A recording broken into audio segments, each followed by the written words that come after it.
Welcome student.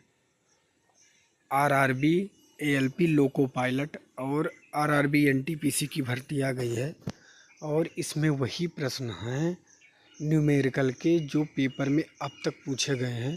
तो मैं हर type के प्रश्न को इस वीडियो में करवाने वाला हूं। यह जो क्लास है लगभग 1 घंटे की मैराथन क्लास होगी। इसमें हर टाइप के प्रश्न वही मिलेंगे जो बार बार पेपर में पूछे गए हैं और इस बार भी पूछे जाएंगे। तो आपसे छोटी सी रिक्वेस्ट है कि अगर आप डेली क्लास इसी तरह पाना चाहते हैं तो सबसे पहले आप वीडियो को लाइक कर दीजिएगा और अपने मित्र तक वीडियो को शेयर कर दीजिएगा, क्योंकि मैं अगर न्यूमेरिकल का प्रश्न लेके आ रहा हूँ तो पूरी मेहनत के साथ शिद्दत के साथ लेकर उस प्रश्न को लेकर आ रहा हूँ जो पेपर में आपके छपने की काफ़ी संभावनाएं हैं। तो प्लीज़ क्लास को पूरा देखें, इग्नोर बिल्कुल ना करें और अपने मित्र तक शेयर ज़रूर करें। तो चलिए हम प्रश्न की तरफ बढ़ते हैं। तो पहला प्रश्न है, 1.5 ओम के प्रतिरोध वाले परिपथ पर 150 वोल्ट लगाया जाता है तो प्रतिरोध द्वारा खर्च शक्ति क्या होगी। देखिए यहाँ पे क्या पूछा गया, खर्च शक्ति। जब आपसे पूछा जाए तो सिर्फ एक ही फार्मूला आपको याद रखना है, P बराबर बी स्क्वायर बटा आर। P बराबर बी स्क्वायर बटा आर। P का मतलब क्या होता है, शक्ति, ये आपको याद रखना। B का मतलब क्या होता है, वोल्ट जो यहाँ दिया गया है। R क्या होता है, एम्पियर मतलब प्रतिरोध जो कि यहाँ दिया गया है। तो आप समझ गए कि मैं कहना क्या चाहता हूँ। अब देखिए P हमें निकालना है, इसकी शक्ति B स्क्वायर। B कितना है, 150। स्क्वायर का मतलब होता है 2 बार, इसे हम गुणा कर देंगे, 2 बार हम गुणा कर देंगे। ठीक, अब क्या है यहाँ पे 1.5 ओम, तो हमें आर नीचे दिया गया तो हम 1.5 लिख देंगे। पॉइंट को हटाएंगे तो हम चाहें तो यहाँ क्या लिख सकते हैं, 10, और यहाँ पॉइंट अब हो चुका है ख़त्म। अगर हम इसको काटेंगे तो ये 10 बार में कट जाएगा। कितनी बार में कट जाएगा, 10 बार में। अब 10 दहामा 100 और 100 को 15 से गुणा कर देंगे। हमारा करेक्ट आंसर हो जाएगा 1500 वाट, जो कि ऑप्शन आपके सामने सी में दिया गया है। अगला प्रश्न आपके सामने, एक बिजली के लैंप को 100 वाट और 200 वाट के रूप में चिन्हित किया जाता है तो फिलामेंट का प्रतिरोध क्या होगा, आपको इसका आंसर बताना है। अब देखिए यहाँ पे दोस्त, यहाँ पे थोड़ा सा टाइपिंग मिस्टेक हुआ है। यहाँ पे ये W नहीं है, 200 वोल्ट है, ये आपको याद रखना है। ठीक है, अब हम लोग फिर से पढ़ेंगे। एक बिजली के लैंप को 100 वाट और 200 वोल्ट के रूप में चिन्हित किया जाता है तो फिलामेंट का प्रतिरोध बताएं। मैंने आपको एक ही फार्मूला बताया शक्ति का कि P बराबर बी स्क्वायर बटा क्या होता है, R। अब इससे R मतलब मैं प्रतिरोध भी निकाल सकता हूँ, शक्ति भी निकाल सकता हूँ और वोल्ट भी निकाल सकता हूँ। तो यहाँ पे प्रतिरोध पूछा गया था, फिर भी हम इसी फार्मूले पे रखेंगे। P क्या होता है, पावर, शक्ति कितना दिया गया है, 100, तो हम रखेंगे 100 बराबर। B क्या दिया गया है, वोल्ट, वोल्ट कितना दिया है, 200, तो हम रखेंगे 200। कितनी बार है, 2 बार, तो हम 2 बार गुणा करेंगे। हमसे क्या पूछा गया, आर। आर तो हम नीचे जो कहते हो ऐसे रख देंगे क्योंकि आर ही पूछा गया है। देखिए इसके नीचे कुछ नहीं तो 1 लिखेंगे तो बराबर का तिरछा हो जाएगा गुणा। तो जब बराबर का तिरछा गुणा करेंगे तो आर को जब 100 में करेंगे तो 100 आर हो जाएगी, आपको पता है। तो मैं इसको मिटा दूँ, आप समझ गए होंगे कि मैं कहना क्या चाहता हूँ। तो यहाँ पे हो जाएगा, मैं इसको 100 आर, क्योंकि 100 आर बराबर यहाँ पे 2 दूनी 4 और 00, इतना हो गया। अगर मैं काटूंगा तो 00 से 00 कट जाएगा। अब R का मान आ गया 400, R का मान आ गया 400 जो कि कहीं नहीं दिया गया, तो ऑप्शन इसका D सही हो जाएगा। तो आपसे इसमें क्या होता है कि P का मान पूछा जाए तो निकाल सकते हैं बी स्क्वायर बटा R। वोल्ट का नाम पूछा जाए तो भी निकाल सकते हैं। आर का मतलब प्रतिरोध पूछा जाए फिर भी निकाल सकते हैं और शक्ति पूछा जाए फिर भी निकाल सकते हैं, केवल एक ही फार्मूला रखने से। तो ये आपको याद रखना है।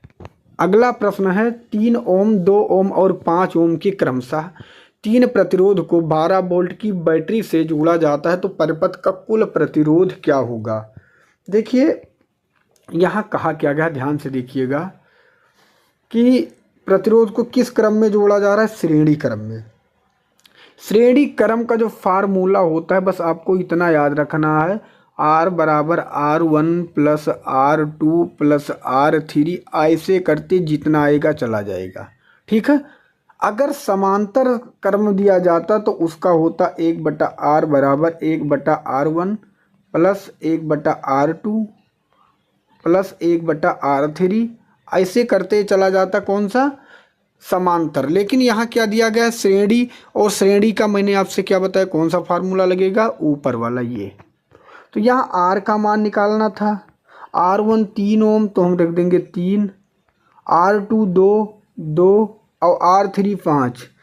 बस आंसर आ गया 3 2 5 5 10 ओम इसका आंसर हो गया, जो कि ऑप्शन आपके सामने बी में दिया गया है। अगला प्रश्न आपके सामने, इसका उत्तर आपको देना है। 6 ओम प्रत्येक के 3 प्रतिरोध, देखिए 6 ओम प्रत्येक के 3 प्रतिरोध को सप्लाई पर समांतर जोड़ा जाता है तो परिपथ का कुल प्रतिरोध क्या होगा।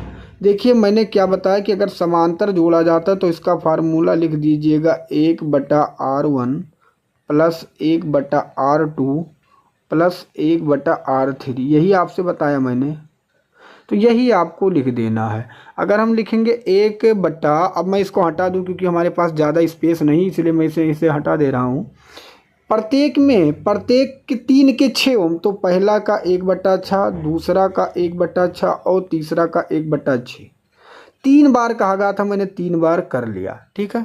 अब अगर मैं इसको निकालूंगा तो कितना आएगा, हमें पता है 1/R यहाँ पे लिखा है बराबर।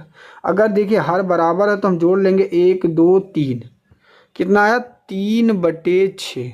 हम इसको चाहें तो इसे छोटा भी कर सकते हैं, 3 1 कम 3, 3 दूनी 6, तो मैं डायरेक्ट लिख सकता हूँ 1/2। यहाँ तक आप समझ गए क्या लिख सकता हूँ, 1/2। ठीक। अब बराबर का तिरछा गुणा होता है तो R 1 कम R बराबर कितना आ गया 2 ओम, जो कि ऑप्शन आपके सामने डी में दिया गया है। तो आशा करता हूँ श्रेणी क्रम और समांतर क्रम भी आपके समझ में आ गया हो। अगला प्रश्न आपके सामने, इसका उत्तर आपको देना है। इसका उत्तर क्या होगा, 12 वोल्ट की सप्लाई के साथ 14 ओम और 6 ओम के 2 प्रतिरोध को समांतर जोड़ा जाता है तो परिपथ का कुल प्रतिरोध क्या कहा गया, समांतर। समांतर का फार्मूला मैंने क्या बताया, 1/R बराबर 1/R1, R1 कितना 14, 1/R2, R2 कितना 6। बस यही आपको कर देना। अगर हम करेंगे तो 1/R बराबर 14 6 का अगर आप लासा लेंगे तो कितना होगा 42, 14 3 3 प्लस 6 7 7, तो कितना आ गया, हम लिख सकते हैं 3 + 7 मतलब 10/42, डायरेक्ट लिख सकते हैं 10/42। अगर आप बराबर का तिरछा गुणा करेंगे तो क्या होगा, 42 1 कम 42 बराबर 10R, क्या होगा 10R बराबर 42। अगर आप काटेंगे तो ये 10 कहाँ चला जाएगा, नीचे चला जाएगा, और ये कट जाएगा तो कितना आएगा 4.2 ओम, जो कि ऑप्शन बी में दिया गया, बी इसका करेक्ट आंसर हो जाएगा। तो श्रेणी क्रम और समांतर क्रम से जितने भी रिलेटेड अगर न्यूमेरिकल आएंगे तो आप आसानी से अब कर पाएंगे। अगला प्रश्न, इस टाइप के भी प्रश्न बन जाते हैं कभी कभी पेपर में, तो हम इसको भी देख लेंगे। 10 ओम के 2 समान प्रतिरोधक समांतर रूप में जुड़े हैं। अब देखिए कहा गया समांतर रूप में जुड़े हैं, कितने प्रतिरोध 10 ओम के 2 हैं। ठीक है। यह संयोजन 10 ओम के तीसरे प्रतिरोधक से जोड़ा जाता है तो संयोजन के समकक्ष प्रतिरोध के बराबर क्या होगा। अब देखिए सबसे पहले हम आप पहले वाली लाइन को हल कर लेंगे। समांतर में जुड़े हैं तो समांतर का फार्मूला मैंने बताया 1/R बराबर, यहाँ पे 2 समान प्रतिरोध हैं तो 1/10 प्लस 1/10, 2 बार हो जाएगा। अगर आप इसको निकालेंगे तो कह सकते हैं 1 1 क्या हो जाएगा 2/10, क्या हो जाएगा 2/10, तो मैं डायरेक्ट लिख सकता हूँ क्या 2/10 लिख दिया।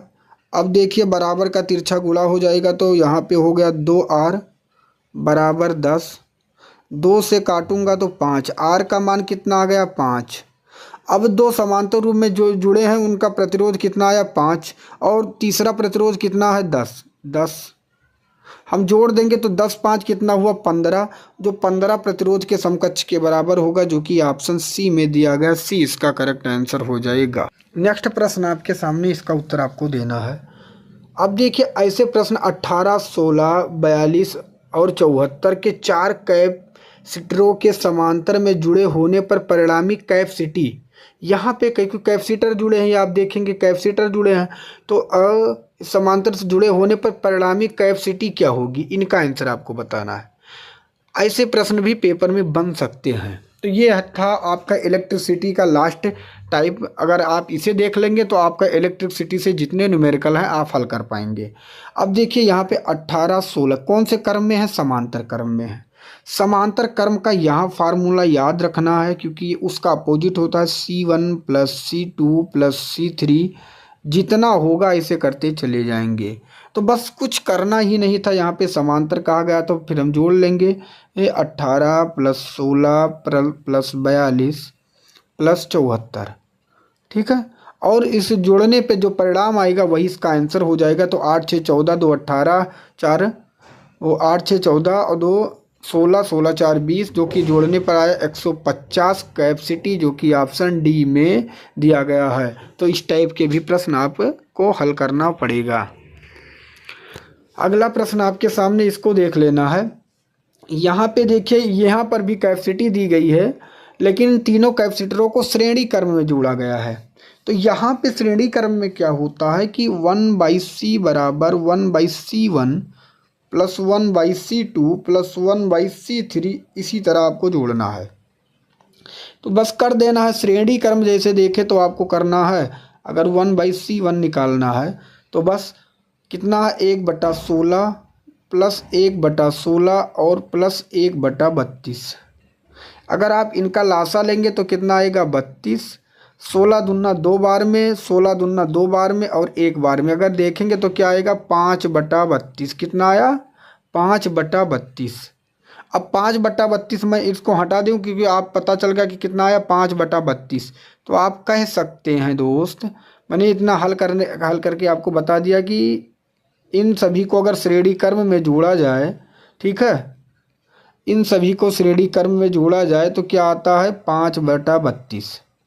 फिर बराबर का तिरछा गुणा होता है, तो C 5 = 32 और फिर 5 कहाँ चला जाएगा, नीचे चला जाएगा, तो यहाँ हट जाएगा 32/5 हो जाएगा। श्रेणी क्रम में अगर जोड़ेंगे तो इसके कैपेसिटरों की संख्या, जो कि ऑप्शन आपके सामने ए में दिया गया है।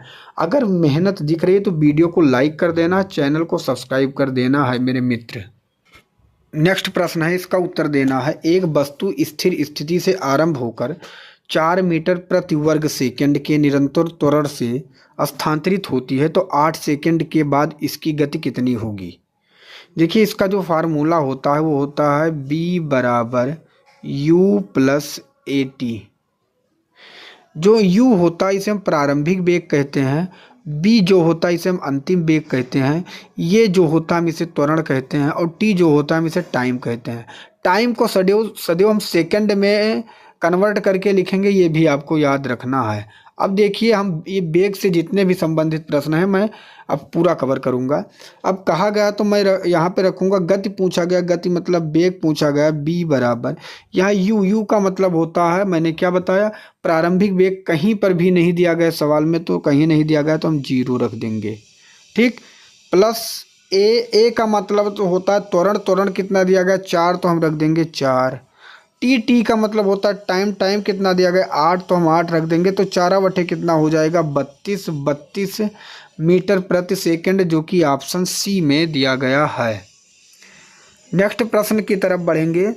यहाँ पे अंतिम भाग में शुरू होने वाली एक कार मीटर सेकंड स्क्वायर समान त्वरण के साथ 2 मिनट के लिए चलती है, तो कार द्वारा प्राप्त गति ज्ञात करें। देखिए फार्मूला वही है, B =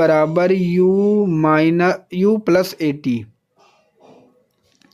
U + AT, B हमें ज्ञात करना है गति, ठीक है। U प्रारंभिक वेग हो, कहीं पे दिया गया है, नहीं दिया गया तो 0 रखेंगे। प्लस A का मतलब त्वरण कितना दिया गया है यहाँ पे, एक तो हम रखेंगे 1। टी का मतलब टाइम, टाइम कितना दिया गया 2 मिनट, मैंने कहा सदैव सेकंड में बदलेंगे, 2 मिनट का मतलब 120 सेकंड। तो बी बराबर 120 एकम 120 हो जाएगा। तो 120 जो कि 120 मीटर सेकंड के पावर -1 होगा, गति सदैव -1 होता है पावर में। तो ये अब बी और डी में दोनों में दिया गया, तो बी डी इसका करेक्ट आंसर हो जाएगा। आगे बढ़ने से पहले मैं आपको बता दूं, UP police, UPSI, SSC GD, MTS, railway, अन्य कोई भी अगर आप तैयारी कर रहे हैं तो आपके अंदर की जीके का डर खत्म हो जाएगा। इसमें वही प्रश्न रखे गए हैं जो हर पेपर में पूछे गए हैं और टॉपिक वाइज कवर किए गए हैं। इसमें इतिहास, अर्थशास्त्र, भौतिक विज्ञान, रसायन विज्ञान और नीचे देखेंगे जीव विज्ञान, संविधान, भूगोल, स्टैटिक जीके के साथ 288 पेज में इस ई बुक को तैयार किया गया है। और इस ई बुक को आप देख सकते हैं कि किस तरह, जैसे यहाँ पे आप इतिहास देखिए, किस तरह वन लाइनर के रूप में एक एक की पॉइंट को रखा गया है जो आपके लिए रामबाण साबित होगा, और इमेज और कलरफुल के साथ इस ई बुक को तैयार किया गया है जिससे आपके अंदर पढ़ने की रुचि हो। और पढ़ने के बाद मैं ये दावे के साथ कहता हूँ, आपके अंदर का पूरा जो डर है जीके का वो खत्म हो जाएगा और ये आपके लिए यह ई बुक रामबाण साबित होगी। अगर आप इस ई बुक को परचेज करना चाहते हैं, अपने अंदर के जीके का डर भगाना चाहते हैं, तो इस ई बुक को अभी मात्र 39 रुपये में परचेज कर सकते हैं। इस ई बुक को परचेज करने के लिए आपको ये नीचे में आपको यूपीआई आईडी दिया गया है, पूजा BCIT 05@OKSBI। इस पर आप 39 रुपये पे करके आपको इस नंबर पे स्क्रीनशॉट सेंड करना है, यहाँ पे आपको ई बुक सेंड कर दी जाएगी। अगर आपको नहीं पता है ई बुक हमें कैसे परचेज करनी है, तो इस नंबर पर आपको व्हाट्सएप मैसेज करना है, यहाँ आपको पूरी जानकारी दे दी जाएगी। नेक्स्ट प्रश्न आपके सामने, इसका उत्तर आपको देना है कि क्या होगा। अब एक ट्राली एक विराम अवस्था से 2 मीटर सेकंड स्क्वायर के त्वरण से गतिमान होती है, तो 4 सेकंड में उसका वेग क्या होगा। देखिए वेग चाहे पूछो चाहे गति, मैंने कहा क्या बी का मतलब होता है वेग, तो बी बराबर ठीक है u प्लस AT, मैंने आपको बता दिया, इसी पे रख देना है, कुछ करना ही नहीं था आपको। बी निकालना है। यू का मतलब प्रारंभिक वेग होता है, तो कहीं पे प्रारंभिक वेग दिया गया है, बिल्कुल नहीं दिया गया तो बिल्कुल मत टच करिए, उसे 0 रख दीजिए, नहीं दिया गया। प्लस ए का मतलब होता है त्वरण, त्वरण कितना दिया गया 2, तो हम रख देंगे 2। टी का मान कितना दिया गया है, टी का मतलब 4, तो 4, तो इनका मतलब कुछ नहीं, 4 दूनी कितना हो गया 8 मीटर सेकंड, जो कि ऑप्शन ए में दिया गया, ये इसका करेक्ट आंसर हो जाएगा। सी कभी गलती से मत करना, क्योंकि इसका मतलब त्वरण हो जाता है, तो ये बिल्कुल नहीं होगा, हमें वेग निकालना था, तो ये इसका करेक्ट आंसर होगा। नेक्स्ट प्रश्न आपके सामने, एक कार 5 सेकंड में 1 मीटर स्क्वायर के एक समान त्वरण से चलकर 5 मीटर सेकंड से 10 मीटर सेकंड की गति से चल रही है, तो इस कार द्वारा तय की गई कुल दूरी बताएं। देखिए कुल दूरी यहाँ पूछा गया है, वहाँ पे वेग पूछा जाता था, गति पूछा जाता था, लेकिन यहाँ कुल दूरी पूछा गया। तो कुल दूरी का फार्मूला होता है यस बराबर UT प्लस, ये टी है आपको याद रखना है, UT plus 1/2 AT square, 1/2 AT square. तो यस मैंने लिख दिया। यू का मतलब क्या होता है, यू का मतलब होता है, मैंने बताया प्रारंभिक वेग। प्रारंभिक वेग कितना है 5 मीटर सेकेंड, 5 मीटर तो हम रखेंगे 5। टी का मतलब होता है टाइम, टाइम कितना है 5 सेकेंड, तो हम रखेंगे 5। फिर प्लस था, हम रखेंगे प्लस। फिर 1/2 है, 1/2 रखेंगे। ए का मान क्या होता है, ए का मतलब त्वरण, त्वरण कितना दिया गया 1, तो हम फिर रखेंगे 1। टी का मतलब क्या होता है टाइम, टाइम रखा गया है 5, तो हम रखेंगे 5। ठीक है, 5 पर स्क्वायर, क्योंकि टी पे स्क्वायर है। बस आपका लग चुका है, कुछ भी करने की यहाँ ज़रूरत नहीं है। देखिए यहाँ पे अगर आप करेंगे तो 50 कितना हो जाएगा 25, ठीक है, यहाँ पे हो जाएगा 50 25, और यहाँ पे भी 50 25। अगर 25 होगा 2 से काटेंगे तो कितना हो जाएगा 12.5, 12.5 और 25 अगर हम इसको जोड़ेंगे तो हो जाएगा 37.5 मीटर, जो कि ऑप्शन बी में दिया गया है। आप इसको काट के चेक कर लीजिएगा। तो आशा करता हूँ ये भी प्रश्न आपके समझ में आ गया हो।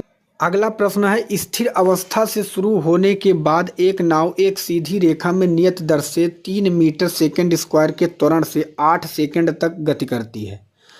इस समय के दौरान नाव द्वारा तय की गई कुल दूरी ज्ञात करें। इसका जो फार्मूला होता है सेम क्या होता है, S बराबर UT प्लस 1/2 AT स्क्वायर। फिर एस हमें निकालना है। यू का मतलब प्रारंभिक वेग, इस पूरे सवाल में प्रारंभिक वेग नहीं दिया गया तो 0 रखेंगे। टी का मतलब टाइम, टाइम कितना दिया गया 8, तो हम 8 रखेंगे। प्लस प्लस रखेंगे, और उसके बाद 1/2 है तो 1/2 रखेंगे। फिर ए का मतलब त्वरण है, त्वरण कितना दिया गया यहाँ पे 3, तो हम 3 रखेंगे। आप त्वरण पहचान लीजिएगा, जिसके पावर -2 होगा वो त्वरण होगा, इतना भी मैं आपको बता दे रहा हूँ। ठीक है 3 और टी का मतलब टाइम, टाइम कितना दिया गया 8, तो 8 को स्क्वायर करेंगे। देखिए 8 जीरो 0, 8 जीरो 0, तो जीरो का मतलब ही कुछ नहीं, इसे हटा दीजिए। 2 को 8 से काटेंगे 4 बार में, 2 चौक 8, तो 3 चौक 12, 12 अट्ठे 96, तो यस का मान कितना आ गया 96 मीटर। 96 मीटर, जो कि ऑप्शन आपके सामने सी में दिया गया है। नेक्स्ट प्रश्न है, एक अचल स्थान से चलकर सोनी के बेग साइकिल द्वारा 30 सेकंड में 6 मीटर सेकंड स्क्वायर हो जाता है, तो साइकिल का त्वरण ज्ञात कीजिए। साइकिल का त्वरण की गणना कीजिए या ज्ञात कीजिए। देखिए यहाँ पे कुल लंबाई नहीं पूछा गया है। कुल लंबाई पूछा जाता तो सेम फार्मूला अभी जो हमने हल किया वही लगाते, लेकिन यहाँ पे पूछा गया है त्वरण। अब देखिए त्वरण आप निकाले हैं, बेग आप निकाले हैं, तो मैंने आपको पहले बताया था वो क्या था, b बराबर u प्लस AT। b का मतलब बेग, पूरा बेग क्या है, ठीक है, ये आपको देखना है। पूरा बेग कितना दिया गया है, टाइम देखिए जब 30 सेकंड में चलता है तो 6 मीटर सेकंड हो जाता है, उसका बेग कितना हो जाता है 6, तो b का मान मिल गया 6, क्योंकि अंतिम बेग है, हो जाता है ये अंतिम बेग है। u का मतलब प्रारंभिक बेग, पूरे सवाल में कहीं नहीं दिया गया है तो 0 रखेंगे, प्लस ये का मतलब होता है क्या, त्वरण। त्वरण कहीं नहीं दिया गया, यही पूछा गया, तो ये हम सेम का सेम रखेंगे। टी का मतलब टाइम होता है, टाइम कितना दिया गया 30, तो हम रखेंगे 30। तो देखिए 0 का मतलब कुछ नहीं, अगर हम इससे गुणा करेंगे तो क्या हो जाएगा 30, ये क्या हो जाएगा 30, ये बराबर का कितना है 6 यहाँ पे। अब अगर हम 30 को इधर ले जाएंगे तो क्या हो जाएगा नीचे, ये भी आपको पता है, क्योंकि नीचे चला जाएगा। अब इसको काटेंगे तो 6 कम 6, 6 पंचे 30, 1/5 इसका करेक्ट आंसर हो जाएगा। 1/5 इसका करेक्ट आंसर हो जाएगा। अब 1/5 कहाँ पे दिया गया है आपसे पूछा जाए, तो अगर आप देखेंगे त्वरण में तो पहले आपको पता है स्क्वायर होना चाहिए, स्क्वायर होना चाहिए, तो स्क्वायर कहाँ पे दिया गया स्क्वायर, तो आप देखेंगे तो यहाँ पर भी है, यहाँ पर भी है, यहाँ पर भी, यहाँ पर भी। पहले तो आपको पता होना चाहिए 1/5 को अगर आप भाग देंगे तो 0.2 होगा, जो कि ऑप्शन बी में दिया गया है। बी इसका करेक्ट आंसर हो जाएगा। ऑप्शन बी इसका करेक्ट आंसर हो जाएगा 0.2। आपको पता होना चाहिए कि 1/5 को हम कैसे भाग देते हैं, जैसे 5 1, यहाँ पे 0 0 दशमलव 5 दूनी 10, ठीक है। इतना मैं आपको नहीं बताने वाला हूँ, लेकिन मैंने बता दिया। एक प्रश्न और है, इसको हम लोग देखेंगे यहाँ पे। तो अगर जिस टाइप के प्रश्न पूछे गए उस टाइप के मैं प्रश्न को करवा रहा हूँ।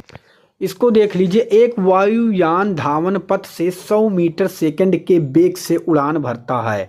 यदि वायुयान का विश्राम स्थल से 10 मीटर सेकंड स्क्वायर के एक समान त्वरण से बढ़ता है, तो आपेक्षिक वेग प्राप्त करने के लिए धावन पथ की लंबाई कितनी होगी। अब देखिए हम इसको हल कैसे करेंगे। देखिए जब पूछा जाए धावन पथ की लंबाई, कुल दूरी पूछा जाएगा तो मैंने आपसे बता दिया कि कौन से फार्मूले लगेंगे। गति पूछा जाएगा, वेग पूछा जाएगा और साथ में त्वरण पूछा जाएगा, तो जिसका एक फार्मूला आपको रखना है। अब यहाँ पे पूछा गया है पथ की लंबाई।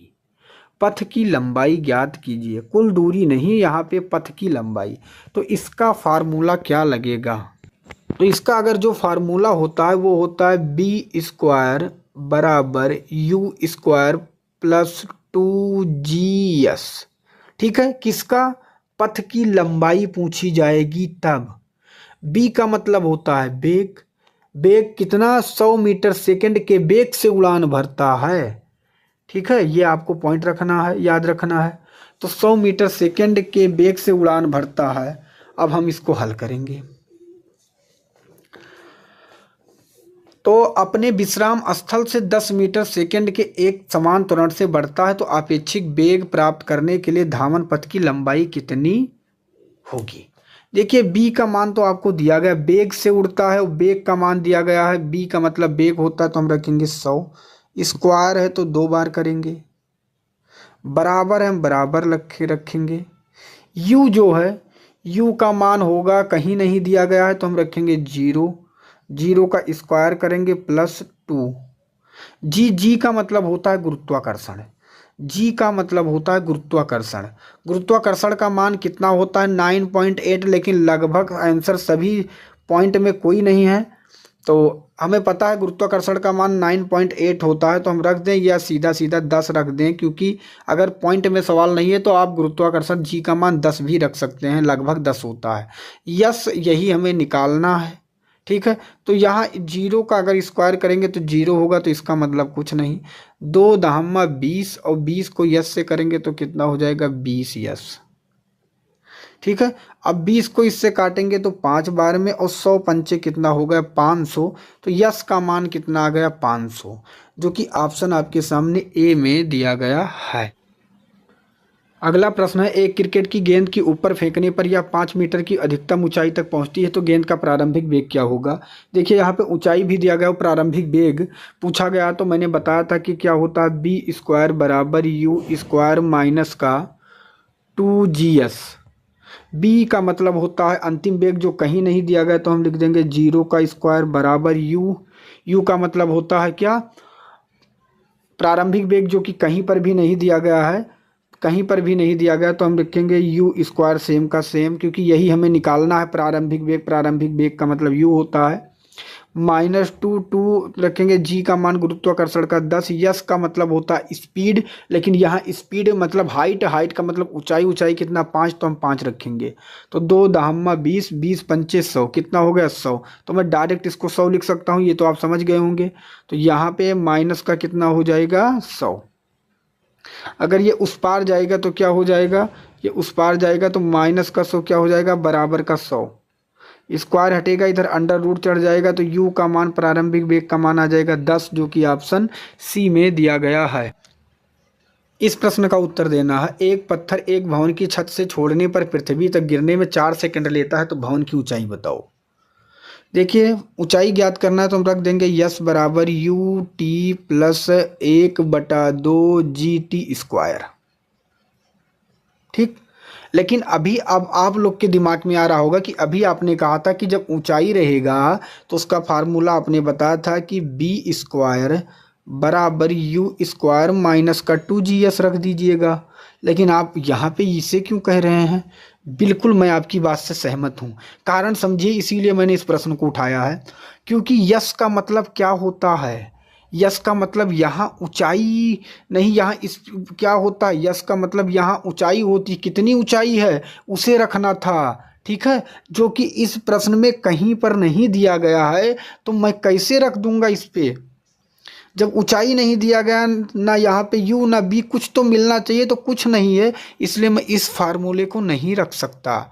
इसीलिए मैंने इस फार्मूले को उठाया यस का मतलब निकालने के लिए, क्योंकि टी का मतलब टाइम, और टाइम यहाँ दिया गया है, बस निकाल लेंगे। यस बराबर यू, यू का मान नहीं दिया गया तो 0, टी का मान दिया गया है 4, तो हम 4 रखेंगे प्लस 1/2।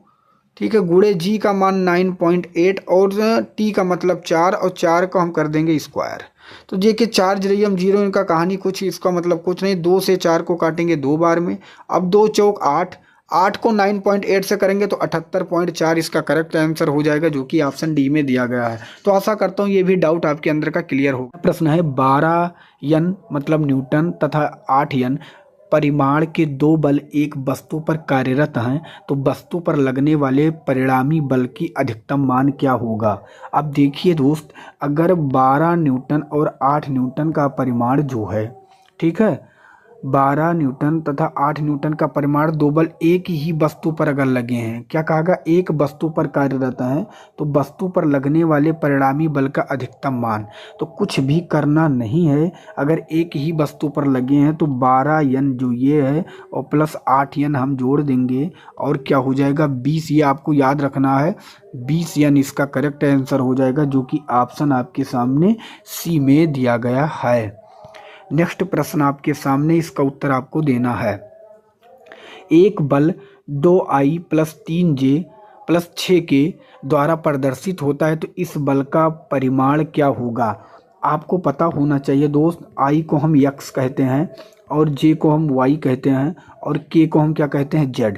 ये आपको पता होना चाहिए। इसका एक फार्मूला है, बस आपको इतना याद रखना है, अंडर रूट, ठीक है, एक्स स्क्वायर प्लस का वाई स्क्वायर और प्लस का जेड स्क्वायर, इस पे आपको रख देना है, आपका आंसर आ जाएगा। तो हम क्या करेंगे यहाँ पे, यहाँ अंडर रूट करेंगे, एक्स का मान क्या है 2, या आप आई मान लीजिए, आई का स्क्वायर या जे का स्क्वायर या छः का मतलब के का स्क्वायर कर दीजिए, बात एक ही है। तो आई का स्क्वायर मतलब 2 का स्क्वायर करेंगे क्या हो जाएगा, 2 का स्क्वायर यहाँ पे 4, प्लस 3 का स्क्वायर करेंगे क्या हो जाएगा 9, और 6 का स्क्वायर क्या करेंगे तो क्या हो जाएगा 36। अब इसको आपको जोड़ लेना है, तो 9 4 13 और 13 इसे जोड़ेंगे तो आ जाएगा 49, ठीक है। और 49 का अगर आप वर्गमूल निकालेंगे तो क्या आ जाएगा 7, जो कि ऑप्शन बी में दिया गया 20 का करेक्ट आंसर हो जाएगा।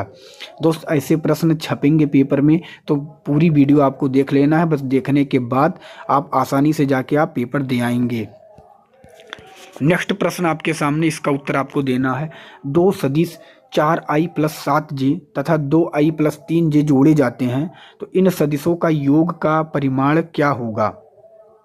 देखिए, इन्हें पहले क्या किया जाता है, पहले जोड़ा जाता है और फिर इन सदिशों का योग का परिमाण ज्ञात किया जाता है। परिमाण ज्ञात करने से पहले हम क्या करेंगे, इनको हम जोड़ेंगे और जोड़ेंगे 4i और 2i यहाँ है, तो 4i 2i जोड़ेंगे तो कितना हो जाएगा 6i, ठीक है। उसके बाद यहाँ 7j है, यहाँ 3j है, 7j और 3j जोड़ेंगे तो हम क्या कितना हो जाएगा 10j, ये भी आपको पता हो गया। बस मैंने आपको क्या बताया, अंडर रूट 6 का स्क्वायर करेंगे कितना हो जाएगा 36, प्लस 10 का स्क्वायर करेंगे तो कितना हो जाएगा 100, ठीक है। अगर निकालेंगे तो क्या हो जाएगा अंडर रूट 136, जो कि इसका वर्गमूल नहीं निकल पाएगा, तो ऑप्शन सी इसका करेक्ट आंसर हो जाएगा। दोस्त, अगर आपको इसमें मेहनत दिख रही है, अगर आप समझ पा रहे हैं, तो दोस्त बस आपसे छोटी सी रिक्वेस्ट है, वीडियो को अपने ग्रुप में शेयर जरूर करना है। नेक्स्ट प्रश्न आपके सामने दोस्त, इसका उत्तर आपको देना है कि क्या होगा। पृथ्वी पर किसी वस्तु का भार 200 यन है और द्रव्यमान 20 kg है, तो गुरुत्वीय त्वरण का मान क्या होगा, इसका आंसर आपको बताना है। देखिए, इसका आंसर ज्ञात करने के लिए पहले मैं आपको बता दूं कि गुरुत्वीय त्वरण का मान निकालने के लिए क्या होता है, गुरुत्वीय त्वरण का मान निकालने के लिए होता है भार बटा द्रव्यमान। क्या होता है, भार बटा द्रव्यमान। अब आप ये बताइए भार कितना है, भार यहाँ पे आप देखेंगे तो भार दिया गया है 200, द्रव्यमान कितना दिया गया है 20। बस आपको कुछ करना नहीं, अगर आप इसे काट देंगे 20 दामा 200, तो 200 इसका त्वरण का मान होता है 200 मीटर सेकेंड स्क्वायर, हमें पता है, जो कि ऑप्शन बी में दिया गया 20 का करेक्ट आंसर हो जाएगा। नेक्स्ट प्रश्न आपके सामने, इसका उत्तर आपको देना है। किसी वस्तु का भार 20 kg है और पृथ्वी में उस वस्तु का भार क्या होगा, आपको बताना है। पृथ्वी में उस वस्तु का भार क्या होगा। अब देखिए, उस वस्तु का भार कितना है 20 kg, और पृथ्वी पे अगर आपसे पूछा गया है तो कुछ भी करना नहीं है, क्योंकि गुरुत्वीय त्वरण का मान कितना दिया गया है 9.8, तो हम 9.8 से कर देंगे गुणा, ठीक है। हमें पृथ्वी पर देखना है, बस अगर करेंगे तो होगा 2 8 16, 2 9 18, 1 19, ठीक है। 196 यन आ जाएगा न्यूटन, जो कि ऑप्शन बी में दिया गया है 20 का करेक्ट आंसर हो जाएगा। नेक्स्ट प्रश्न आपके सामने, इसका उत्तर आपको देना है। उस वस्तु का द्रव्यमान क्या होगा जिसका भार पृथ्वी पर 196 यन है। अब देखिए, यहाँ पर भी कुछ करने की ज़रूरत आपको नहीं है, ठीक है, कुछ करने की ज़रूरत नहीं। यहाँ पे आपसे केवल क्या पूछा गया, द्रव्यमान, और द्रव्यमान के लिए हमें पता है पृथ्वी पर उसका कितना है भार 196, ठीक है। और हमें पता है गुरुत्वाकर्षण का मान कितना होता है 9.8। 9 पॉइंट के बाद एक संख्या तो हम 0 बढ़ा देंगे, अब यहाँ पॉइंट खत्म हो गया। अगर हम इसको काटेंगे तो कितनी बार में जा रहा है, ये 20 बार में कट जाएगा, तो 20 kg इसका करेक्ट आंसर हो जाएगा, जो कि ऑप्शन बी में दिया गया है। नेक्स्ट प्रश्न आपके सामने, इसका उत्तर आपको देना है। 20 यन एक बल एक वस्तु को 2 मीटर विस्थापित कर देता है और 20 जूल कार्य करता है, तो बल और विस्थापन के बीच कोण क्या होगा। अब देखिए, जब आपसे पूछा जाए बल और विस्थापन के बीच का कोण, ठीक है, और यहाँ पे W मतलब जूल दिया गया है, तो इसका फार्मूला होता है W बराबर F S cos theta, F S cos theta, ठीक है। अब देखिए डब्लू, डब्लू का मतलब क्या है, जूल। कितना जूल दिया गया 20, तो हम तो यहाँ लिख देंगे 20 बराबर यफ। यफ क्या दिया गया है, यन जो होता है ये होता है यफ। यफ का मान याद होना चाहिए आपको 20। यस मतलब यहाँ पे स्पीड मीटर कितना दिया गया है 2, तो हम रखेंगे 2, ठीक है। और फिर क्या रखा गया कास थीटा, तो हम रखेंगे कास थीटा। बस आपको कुछ करना नहीं है, इस 20 से 20 काट देंगे एक बार में। अब हमें क्या पता है, अगर ये 2 बचा है, 2 इस पार आ जाएगा तो क्या हो जाएगा, यहाँ हो जाएगा 1/2 बराबर का कॉस थीटा। 1/2 बराबर का कॉस थीटा। अब 1/2 कॉस थीटा का कौन सा मान होता है, अगर आपने पढ़ा होगा तो आप कहेंगे 60 अंश, जो कि ऑप्शन ए में दिया गया है। नेक्स्ट प्रश्न आपके सामने, इसका उत्तर आपको देना है। यदि एक हवाई जहाज में 4000 मीटर की दूरी तय करता है और किया गया कार्य कितना 20,000 जूल है, तो लागू किया गया बल ज्ञात कीजिए। कुछ भी करना नहीं है, कितना है 20,000 जूल है, हमें पता है 20,000 कितना है जूल है। और हवाई जहाज कितनी मीटर दूरी तय करता है 4,000 मीटर की दूरी तय करता है। तो यहाँ पे हमसे पूछा गया है कि कितना बल लगेगा, तो हम 3 जीरो से 3 जीरो काट देंगे। इसको काटेंगे कितने बार में, 5 बार में। कितने बार में, 5 बार में, तो 5 न्यूटन इसका करेक्ट आंसर हो जाएगा, जो कि ऑप्शन ए में दिया गया है। दोस्त मेहनत दिख रही है तो प्लीज़ चैनल को सब्सक्राइब कर लीजिएगा दोस्त। नेक्स्ट प्रश्न आपके सामने, यदि बल F बराबर 0 इसलिए किया गया कार्य क्या होगा। अच्छा आपको पता होना चाहिए, अगर बल F बराबर 0 है तो किया गया कार्य भी क्या हो जाएगा, 0 हो जाएगा, जो कि ऑप्शन बी में दिया गया है। जितने टाइप के प्रश्न बन सकते हैं मैं सभी टाइप के प्रश्न लेकर आपके सामने आया हूं। जब कोई वस्तु बल की दिशा में 1 मीटर की दूरी पर एक यन बल के द्वारा चलती है तो किया गया कार्य का मात्रा क्या होगा, आपसे ये पूछा गया है। अब किया गया कार्य आपसे पूछा गया, हमें पता है क्या होता है, W बराबर एफ यस। W बराबर एफ यस, तो W का मान ही पूछा गया है यहाँ पे। F का मान तो दिया गया है कितना, F का मैंने आपको क्या बताया, यन कहा जाता है 1 न्यूटन, एक यस कितना 1 मीटर, तो W का मान आ गया 1 1 कम 1 1, इसका करेक्ट आंसर हो जाएगा, जो कि ऑप्शन आपके सामने डी में दिया गया है। नेक्स्ट प्रश्न आपके सामने, इसका उत्तर देना है। यदि कोई कार 500 यन की नियत बल के साथ 15 किलोमीटर की दूरी की यात्रा करता है तो किया गया कार्य की गणना कीजिए। अब देखिए किए गए कार्य मतलब जूल, मतलब क्या होता है W बराबर मैंने क्या बताया एफ यस W। अब देखिए एफ क्या है 500 न्यूटन, यन अब देखिए 500 हम रखेंगे 500, यन कितना मीटर 15 किलोमीटर। अब देखिए 15 किलोमीटर को मीटर में बदलना है, तो 1 किलोमीटर में 1000 मीटर, तो 15 किलोमीटर में 15,000 मीटर। बस 15 पचे क्या हो गया 75, और 15 पचे क्या हो गया 75, और 75 के बाद 2 और 3 5 जीरो होना चाहिए, तो W का मान आ गया 2 3 2 5, जो कि ऑप्शन सी में दिया गया, सी इसका करेक्ट आंसर हो जाएगा। नेक्स्ट प्रश्न आपके सामने, इसका उत्तर आपको देना है। 10 यन का एक क्षैतिज बल 5 केजी की एक वस्तु को बल की दिशा में 2 मीटर की दूरी तक विस्थापित कर देता है, तो बल द्वारा किया गया कार्य। अब देखिए इसका आंसर आप कैसे निकालेंगे। यहाँ पे आपसे केवल कार्य पूछा गया है, और कार्य क्या करेंगे आप, W बराबर एफ यस। यहाँ पे जो केजी दे दिया गया, यहाँ पे आपको भड़काने के लिए दे दिया गया है, कुछ करना नहीं है। W है बराबर रखेंगे, यफ मैंने क्या बताया, जो यन दिया जाता है उसी को मान यफ कहते हैं, तो 10। यस मतलब क्या मीटर, कितना मीटर 2, तो बस आपका आंसर आ गया। W का मान आपको मिल गया 10 दूना 20, तो 20 जूल जो हो जाएगा, ऑप्शन ये में दिया गया, ये इसका करेक्ट आंसर हो जाएगा। तो दोस्त जब आप किसी चीज़ को ध्यान से देखेंगे पढ़ेंगे तो आप हर प्रश्न का उत्तर दे पाएंगे। हमारे पास समय कम है, इसलिए इस टॉपिक को इसी तरह आप पढ़ेंगे तभी आपका सिलेक्शन होगा। मैं आपको पूरा थ्योरी के साथ नहीं बता पाऊंगा क्योंकि टाइम कम है। नेक्स्ट प्रश्न आपके सामने, 50 यन का एक बल्ब एक वस्तु को 10 यम तक विस्थापित कर देता है, तो बल द्वारा किया गया कार्य। फिर बिल्कुल इजी है, मैंने आपसे क्या कहा, W बराबर क्या होता है एफ यस।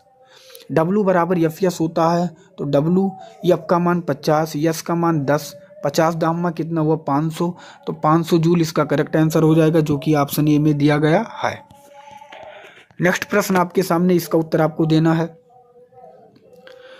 एक बस 4000 यन के स्थिर बल से चलती है, तो बस द्वारा किया गया कार्य 2000 जूल है, तो बस द्वारा तय की गई दूरी क्या है। अच्छा, अभी आपसे मैंने क्या कहा, इसका फार्मूला क्या होता है, W बराबर एफ एस। W बराबर एफ एस। यफ मैंने किसको कहा था, मैंने आपसे कहा था यफ मान जो होता है वो यन का होता है। और यस यहाँ पूछा गया है, यस मतलब यहाँ पूछा गया दूरी, स्पीड पूछी गई है तो स्पीड पूछी गई हम रख देंगे।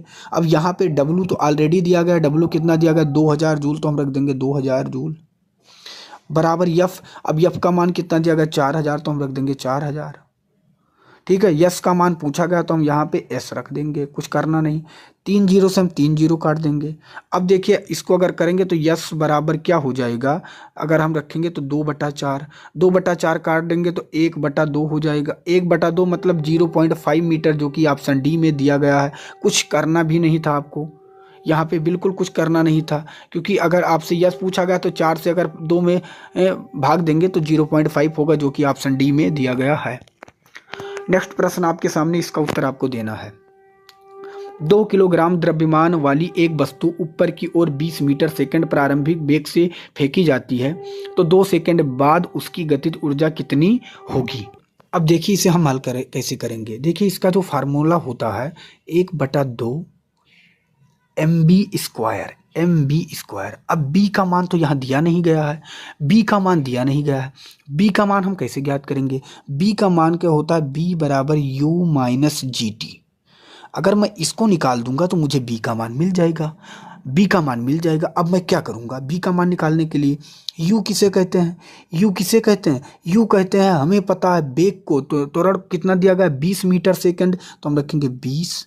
ध्यान से आपको समझना, 20 माइनस जी क्या है, जी गुरुत्वाकर्षण है, गुरुत्वाकर्षण का मान कितना दिया गया है 20, तो 20।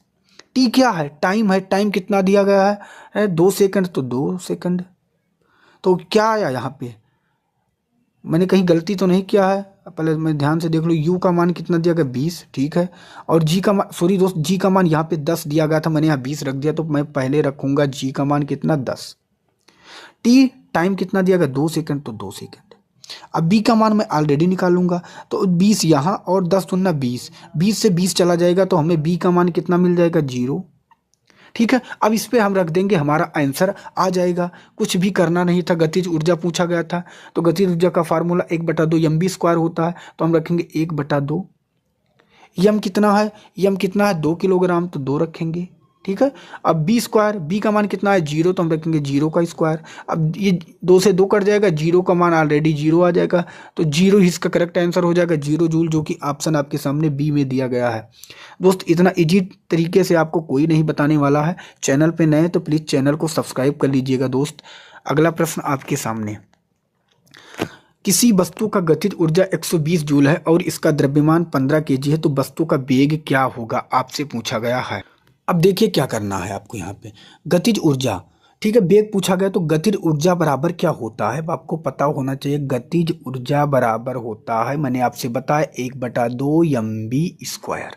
ठीक है, अब गतिज ऊर्जा ऑलरेडी दिया गया है कितना 120, तो मैं रख दूंगा 120 बराबर 1/2। ठीक है, यहाँ पे m का मान का मतलब क्या होता है 15 केजी, द्रव्यमान तो हम रखेंगे 15। बी वस्तु का वेग, यही हमें ज्ञात करना, तो हम यहाँ रखेंगे b²। यहाँ तक आपको कोई प्रकार की दिक्कत नहीं होगा। देखिए अब यहाँ कुछ नहीं, तो बराबर का तिरछा क्या होता है गुणा। अगर गुणा करेंगे तो 120 में 2 से गुणा कर देंगे तो क्या हो जाएगा 240, क्या हो जाएगा 240। तो मैं इसको काट के हमें पता होगा कि मैं क्या लिख सकता हूँ यहाँ पे 240।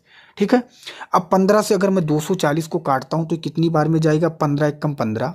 ठीक है, और कितना बचा, वो 15 कम 15, 9 15 छक्का 90। अब 16 इधर आ गया, इधर बचा b², स्क्वायर हटेगा, इधर लग जाएगा अंडर रूट, तो b का मान क्या आ गया 4 मीटर सेकंड, जो कि ऑप्शन बी में दिया गया, बी इसका करेक्ट आंसर हो जाएगा। तो देखिए सवाल अगर दोस्त आप समझ के करेंगे तो हर प्रश्न को आप आसानी से कर पाएंगे। कोई प्रश्न बड़ा और छोटा नहीं, बस समझने की आपको ज़रूरत है। नेक्स्ट प्रश्न आपके सामने, 20 किलोग्राम द्रव्यमान का एक वस्तु 10 मीटर सेकंड के समान वेग के साथ आगे बढ़ रहा है, तो वस्तु द्वारा गतिशील ऊर्जा क्या होगी, आपसे ये पूछा गया है।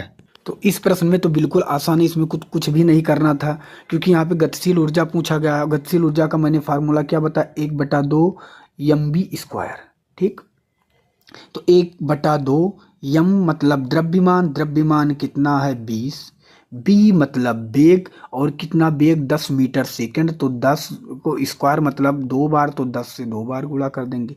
अब 2 से 20 को काटेंगे 10 बार में, 10 दहम्मा 100 और 100 दहम्मा 1000, 1000 जे मतलब जूल हो जाएगा गतिशील ऊर्जा, जो कि ऑप्शन आपके सामने बी में दिया गया है। तो दोस्त हर टाइप के मैं प्रश्न को करवाता हूँ, इससे इजी वे में आपको कोई नहीं बताने वाला है। नेक्स्ट प्रश्न आपके सामने, इसका उत्तर देना है। एक वस्तु की संवेग की गणना कीजिए जिसका द्रव्यमान 50 किलोग्राम है और 6 मीटर सेकंड के वेग से गतिमान है। ठीक है, तो संवेग यहाँ ज्ञात करना है। देखिए संवेग का फार्मूला होता है P बराबर यम एस, P बराबर यम एस। बस कुछ करना नहीं था, हमें P संवेग का मान ज्ञात करना था। यम मतलब द्रव्यमान कितना है 50, यस मतलब कितना है 6 मीटर सेकंड, तो 50 गुणे 6। अब आपका आ गया P का मान आ गया 5 छक 300, 300 गुना 300 किलोग्राम मीटर सेकंड। स्क्वायर होता है संवेग का, पावर -1 होता है, ये याद रखना है, कहीं पावर ये प्लस में ये सब नहीं करना है। तो इसका correct answer option number B सही हो जाएगा। नेक्स्ट प्रश्न आपके सामने, फिर आपके सामने सेम प्रश्न है, इसमें कुछ करना नहीं था, सेम प्रश्न आ गया, तो इसका करेक्ट आंसर मैंने अभी आपको बता दिया क्या होगा, जो कि ऑप्शन बी सही हो जाएगा।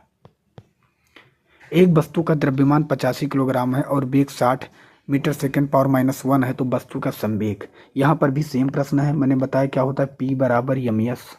ठीक है, P का मान मुझे ज्ञात करना था, यम का मान 85 किलोग्राम, यस कितना है 60, हम कर देंगे 6 पंचे 30 और 8 छक 48, 49 50 51, कितना होगा 5100 किलोग्राम के मीटर सेकंड के पावर -1, जो कि ऑप्शन बी में दिया गया है।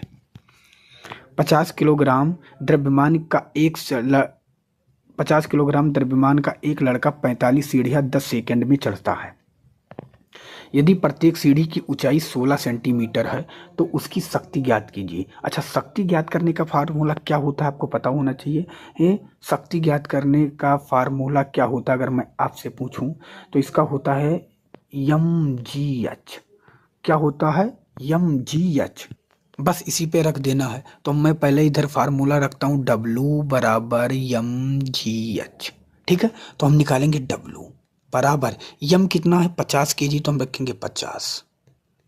ठीक है, फिर जी का मतलब होता है गुरुत्वाकर्षण, गुरुत्वाकर्षण का मान कितना दिया गया 10, तो हम रखेंगे 10। यच का मतलब होता है ऊंचाई। अब देखिए 45 सीढ़ियां 10 सेकंड में चढ़ता है। ठीक है, 45 सीढ़ियां 10 सेकंड में चढ़ता है, तो हमें 10 सेकंड पे ध्यान नहीं देना है। 45 सीढ़ियां चढ़ता है, एक सीढ़ी की ऊंचाई कितना है 16, एक सीढ़ी की ऊंचाई कितना है 16। अब 45 सीढ़ियां है और 45 सीढ़ियां, एक सीढ़ी की ऊंचाई 16 है, तो 16 पंचे कितना हुआ 80 और 16 चौके 64, 64 और 8 जोड़ेंगे तो कितना होगा 62, और सॉरी दोस्त 72, ये 720 आया। 720 क्या आया, ये सेंटीमीटर में है। अगर ये 720 सेंटीमीटर में है, हमें पता है कि यच जो ऊंचाई से मीटर में रखते हैं, तो 1 मीटर में कितने सेंटीमीटर होते हैं 100, और अगर मैं 100 से भाग दूंगा तो कितना आएगा 7.20, कितना आएगा 7.20। तो हमें ऊंचाई मिल चुकी, ऊंचाई कितनी मिली 7.20, अब हम रख देंगे 7.20। ठीक, बस आपका आंसर आ गया है, यही आपको गुणा कर लेना है। 5 धामा कितना हो गया 500, कितना हो गया 500, और 500 गुणे 720 आपको कर देना था। 500 गुणे 7.20 यही कर देंगे, आपका आंसर आपके सामने आ जाएगा। ठीक है, आशा करता हूँ ये भी प्रश्न आपकी समझ में आ गया होगा। नेक्स्ट प्रश्न आपके सामने, इसका उत्तर देना। एक घर में एक माह में 900 गुणे 10 के पावर 6 जे ऊर्जा की खपत हुई, तो इकाई में यह ऊर्जा कितनी होगी। अच्छा, आप ये बताइए एक इकाई में ऊर्जा का मान कितना होता है, एक यूनिट में ऊर्जा का मान कितना होता है। तो एक यूनिट में जो ऊर्जा का मान होता है वो 3.6 गुणे 10 के पावर 6 होता है। ये आपको कोई नहीं बताने वाला, इतना तो आपको आना ही चाहिए। अब यहाँ पे कुल ऊर्जा कितनी खपत हुई है 900 गुणे 10 की पावर 6, और एक इकाई का मान कितना होता है 3.6 गुणे 10 की पावर 6। अगर मैं इसको करता हूं तो मुझे पता चल जाएगा हमारे में कितनी ऊर्जा खपत हुई है। तो मैं इसको 10 के पावर 6 से 10 के पावर 6 काट दूंगा। अब क्या बचा 903.6। अब पॉइंट के बाद एक संख्या में यहाँ जीरो बढ़ा दी। अब यहाँ पे क्या हुआ कि पॉइंट ख़त्म होगा तो 6 से काटेंगे 6 का हो 36 और 6 कम 6 6 पंचे 30 1500। अब जब मैं इसको भाग दूंगा तो कितना आएगा 250। कितना आएगा 250। तो ऊर्जा कितना आ गया 250, जो कि ऑप्शन डी में दिया गया है। नेक्स्ट प्रश्न आपके सामने, इसका उत्तर आपको देना है। एक विशेष घर में 5 दिनों में 100 इकाइयाँ की खपत हुई। यदि ऊर्जा का जूल में परिवर्तन किया जाए तो यह कितना होगा? बिल्कुल इजी है, कुछ करना नहीं है। एक ऊर्जा मैंने बताया, एक यूनिट का मान कितना होता है? एक यूनिट का मान होता है 3.6 गुणे 10 की पावर 6। ठीक है। अब अगर एक यूनिट का मान 3.6 गुणे 10 के पावर 6 होता है और 5 दिनों में कितनी इकाइयाँ खर्च हुई है 100, तो मैं कह सकता हूँ गुणे यहाँ 100 लिख दूंगा। अब मैं 100 को दो टाइप से लिख सकता हूँ। कैसे? 100 को मैं लिख सकता हूँ 10 के पावर 2, क्योंकि 10 धामा क्या होता है 100, ये भी आपको पता है। बस आपका आंसर लग चुका है। 3.6 मैं इधर रख दूंगा गुणे। और अगर नीचे का संख्या समान हो तो घाते क्या होती हैं? जुड़ती हैं। तो 10 गुणे 6 दो जोड़ दूंगा, 10 की पावर क्या हो जाएगा 8। तो 3.6 गुणे 10 की पावर 8 होगा, जो कि ऑप्शन आपके सामने डी में दिया गया है। नेक्स्ट प्रश्न है, इसका उत्तर आपको देना है। वास्तविक प्रतिबिंब पाने के लिए एक वस्तु 20 सेंटीमीटर फोकस दूरी वाले अवतल दर्पण से 30 सेंटीमीटर की दूरी पर रखी हुई है, तो दर्पण का प्रतिबिंब की दूरी क्या होगा? आपसे ये पूछा गया, इसका उत्तर आपको बताना है। देखिए, आपको पता होना चाहिए कि बी का मतलब होता है प्रतिबिंब की दूरी, और यू का मतलब होता है वस्तु की दूरी, और एफ का मतलब होता है फोकस। इतना आपको पता होना चाहिए। बी का मतलब प्रतिबिंब की दूरी, यू का मतलब होता है फोकस की दूरी, और यू की मतलब होता है वस्तु की दूरी दोस्त, और बी का मतलब होता है प्रतिबिंब की दूरी, और एफ का मतलब होता है फोकस। इतना आपको पता होना चाहिए। ठीक है। अब मैं आपसे कहूँ, ठीक है, यहाँ पे एक वस्तु 20 सेंटीमीटर फोकस दूरी वाली, तो यहाँ पे यफ कितना दिया गया है? माइनस का 20। अब माइनस क्यों लगाया गया? मैं आपको जितना बता रहा हूँ समझिए, क्योंकि समय कम है। थ्योरी अभी जस्ट आपकी अभी कंप्लीट हो जाएगा, मैं थ्योरी की क्लास लेकर आऊँगा, आपको बताऊँगा। बस आपको ये पता चलना चाहिए कि जब दर्पण से प्रतिबिंब की दूरी निकालते हैं तो यफ का मान कितना होगा। अगर 20 सेंटीमीटर फोकस दूरी दिया गया तो -20 रखेंगे। ठीक है। अब अवतल दर्पण से 30 सेंटीमीटर की दूरी पर देखिए, अब देखिए अवतल दर्पण से 30 सेंटीमीटर की दूरी पर, तो यू का मान भी हमें मिल गया कितना है? -30। और यहाँ पे क्या गया? प्रतिबिंब की दूरी। प्रतिबिंब का मतलब क्या होता है? बी का मतलब हमें निकालना है। अब देखिए इसका फार्मूला क्या होता है? 1/f बराबर 1/u प्लस 1/b। ये होता है प्रतिबिंब। देखिए फार्मूला सभी का एक होता है। अब हम हल कैसे करेंगे इसमें? अगर हमसे प्रतिबिंब का अगर मान पूछा जाए तो भी निकाल सकते हैं, अगर वस्तु की दूरी पूछी जाए तो भी हम निकाल सकते हैं, और फोकस दूरी पूछा जाए तब भी निकाल सकते हैं। सिर्फ रखना आना चाहिए। अब कैसे रखेंगे? 1/f का मतलब होता है 1, तो हम रखेंगे ही। f का मतलब कितना है? -20, तो हम -20 रख देंगे। ठीक, यहाँ तक समझ गए आप? अब बराबर रखा है तो हम बराबर रख देंगे। 1/u 1 रखेंगे। u का मान क्या है? -30, तो हम यहाँ -30 रख देंगे, प्लस 1/b। अब b का मान कुछ नहीं है, तो हम 1/b ज्यों का त्यों रखेंगे। अब आप यहाँ ए बताइए दोस्त, कि अगर मैं माइनस का 1/-30 इस पार ले आऊँगा तो क्या हो जाएगा? वो प्लस का हो जाएगा या नहीं होगा? आप कहेंगे प्लस का हो जाएगा जब मैं इस पार ले आऊँगा। तो मैं इसे इस तरह लिख सकता हूँ कि नहीं? आप समझिएगा, मैं इसको लिख सकता हूँ, ये इधर आएगा तो ये प्लस में हो जाएगा, यहाँ हट जाएगा, और यहाँ क्या लग जाएगा? बराबर। क्योंकि हमारे पास ज़्यादा जगह नहीं है, इसलिए मैं इस तरह कर रहा हूँ। ठीक है। मैं आपको समझाने के लिए पहले भी करके आपको बता दे रहा हूँ कि आपको समझने में समस्या ना हो। जैसे ये लिखा है, तो आपको जब इसे आप पक्षांतर करेंगे तो 1/b तो आएगा ही, तो 1/-20 है, और ये जब इस पार आएगा तो प्लस का 1/30 हो जाएगा। ये तो आपको पता है। तो मैं यही करने जा रहा हूँ, क्योंकि हमारे पास ज़्यादा जगह नहीं है तो हमें मैनेज करना होगा। तो हम क्या करेंगे इसके लिए? हमें पता है -30 उस पार जाएगा तो क्या हो जाएगा? प्लस का 1/30, और हमें यहाँ आ गया 1/b। अब प्रतिबिंब हम निकाल सकते हैं। 20-30 का लासा अगर लेंगे तो कितना होगा? -20-30 का लासा लेंगे। अब इधर हम हाल करते हैं तो 60, 20 तियाँ माइनस का 3 आएगा, क्योंकि माइनस से 30 दूनी। ठीक है, ये आ गया। अब देखिए यहाँ पे -3 सॉरी दोस्त, यहाँ प्लस है, -3 से 2 निकालेंगे तो क्या होगा, माइनस का 1 बचेगा, माइनस का 1 बटा क्या बचा, 60, माइनस का 1 बटा क्या बचा, माइनस का 1 बटा 60 आया, किसका मान आया, 1 बटा बी का, क्योंकि 1 बटा बी हम निकाल रहे हैं। तो अगर माइनस का 1 बटा 60 आया 1 बटा बी का, तो बराबर का क्या होता है, तिरछा गुणा, तो बी एक कम बी और 60 एक कम 60, ठीक है। तो बी एक कम बी हो गया, बात को समझिएगा आप ध्यान से। तो बी एक कम बी, बी का मान कितना आ गया, 60, बी का मान कितना आ गया, 60, तो हम 60 आराम से रख देंगे, जो कि ऑप्शन ए में दिया गया है। तो दोस्त आशा करता हूँ यह क्लास न्यूमेरिकल का आपको पसंद आया होगा, और अगर पसंद आया तो अपने मित्र तक शेयर ज़रूर करें, और अगर इसी तरह क्लास पाना चाहते हैं तो कमेंट में बताएं। आपको डेली इसी तरह एक मॉक दिया जाएगा जो आपके लिए परीक्षा में रामबाण साबित होगा, और अगर आप हमारे साथ जुड़े रहेंगे तो सिलेक्शन आपका होके रहेगा, क्योंकि मैं वही प्रश्न चुन चुन के लाता हूँ जो परीक्षा में छप सकते हैं।